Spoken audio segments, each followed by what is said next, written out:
Hi, my name is Bill Dahl and I'm Executive Director for the Botanical Society of America. I'd like to thank Dr. Carol Stussy-Dixon for the invitation to share my thoughts on taking collaborative action with the Southwest region of the Association for Science Teachers Education as you have your annual conference out there in Stillwater. I guess we have to ask ourselves, why evolve science education at all? Why do we need to evolve our approach in that?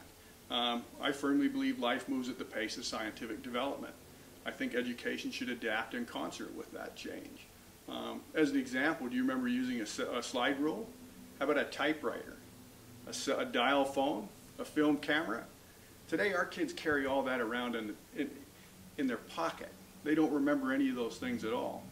Science needs to move at that kind of pace if we're to keep it interesting and keep people engaged.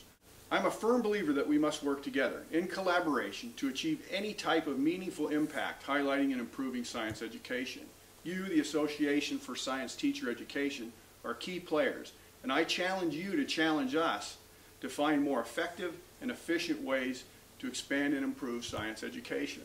Collaboration is critical in building successful large-scale change. We need your thoughts as scientific societies on ideas on what works and what doesn't work, particularly as our society as a whole builds for a sustainable future. So what's our experience at the Botanical Society of America with collaboration? I'm going to talk to you a little bit about a program called Planting Science. Planting Science is a partnership joining scientists, educators, and education leaders. It's designed as an online tool to support improved science literacy. When we began the project in 2003, we thought we were building a program for students to engage with scientists online to share the experience of real research, inquiry-based science. We quickly learned that it was about building relationships supporting teachers. Inquiry-based science may best work as a partnership that goes beyond the classroom. I think Planting Science is starting to move in that direction. We do a great deal of work supporting the scientist-teacher relationship. What you see on the web is just a very, very small bit of what we do. The program itself is based on National Research Council research, specifically 3 points. 1, hands-on research, inquiry-based science. 2, peer-to-peer learning. And 3, that if you could add a topical mentor into the mix, you'd dramatically change the dynamics of the enthusiasm for kids to learn science. In the program, students design research projects in collaboration with a scientist mentor and share the process via the online community. That's what you see on the web at www.plantingscience.org. What you don't see is the huge infrastructure that's been designed and is evolving to support the teacher-scientist relationships. So where's the collaboration? In particular, we need to thank our partner at Texas A&M, Dr. Carol Stussy, and her team who run the research component of the program. And a special thanks to Cheryl Ann Peterson, who's using the Planting Science program as a base for her dissertation. She's building the tools that assess whether we're making a difference or not. And that's important because we don't want to keep putting time and effort into programs that we know don't work. That's where you guys are a key part of it.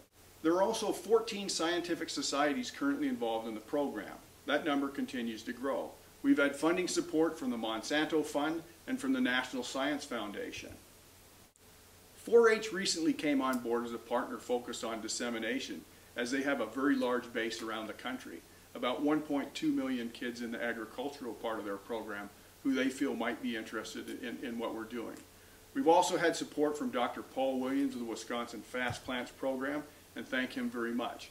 And of course, Dr. Claire Hemingway, who oversees the program and makes sure everything hums and works with our partners across the board. She's paying a lot of specific attention this session at the relationship with the mentors. And Rob Brandt, our web and technical wizard, who keeps everything going in the background, and Jennifer Potratz, who's running the logistical components and is doing a lot of work this time with the teachers. What really makes the program work? Collaboration. There are over 600 scientists already on board as mentors. We plan to grow this to 5% involvement across the member societies. What that'll give us in a couple of years is about 12,500 scientists.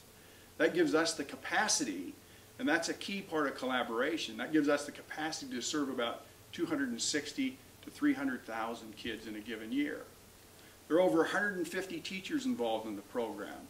A number have gone through the Summer Institute workshops at Texas A&M that we put on. We've got one more year in that program to run.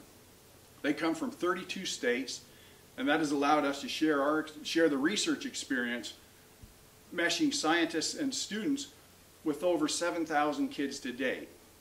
As I mentioned, that'll continue to grow. But a key part of the collaboration is science is actually as fun and as educational and as interesting as we make it as societies. We now have a program running in the Netherlands with interest also from Kenya and South Africa. Can you imagine how cool it would be to have middle school students collaborating on simple research around the world? Imagine how that might change their opinion of the world. Again, why collaborate? Together we're a powerful voice for new ideas. We're the people with the passion. I imagine you folks at the conference in Stillwater have a lot of passion for what you're doing. We need to tap that to help us, and I hope you need us to help you. Together we have the numbers. As I said, with the number of scientists involved as mentors, tremendous capacity for outreach. Plus we have the smarts to do it. You guys have been studying science education for quite a long time, and it's important that we now start to bring those things together. Together we also have a common message. Science and discovery can compete. It's very cool. I always remember science as probably being the coolest class I did. I don't know where that changed in our society, but we need to fix that. A key to what we're putting together in the Planting Science program is how simple it is for people to get involved. The core base of the program is very difficult and technical, and Rob and Claire and Jen are doing a great job in putting that together. But in essence, for participation of the members, it's dead simple. I believe a key to collaboration is time. None of this happens overnight. We start, as I mentioned, we started the program in 2003 as a challenge from Dr. Bruce Alberts. In 2005, we put the first tests online. In 2006, the American Society of Plant Biologists came on as partners, and then from there it started to snowball. As I said, there's now 14 societies involved in the program, and we see that continuing to grow, and also the possibility of it moving to chemistry and physics and other scientific disciplines. But time is a key. Thanks for letting me share my ideas with you this morning. What we need to do now is ask how we can be involved in each other's programs. As scientific societies, we need you. And I hope, as I said, I hope you need us. Working together, we can change the world and build a sustainable future. Science is a critical part of that. What you do to support the science teachers is critically important. We need to figure out how we can be involved in your programs and how you can be involved in ours, and how working together we can assess what works and what doesn't work. Have a fantastic conference, enjoy Stillwater, and I hope the sun shines all the time you're there. Thank you.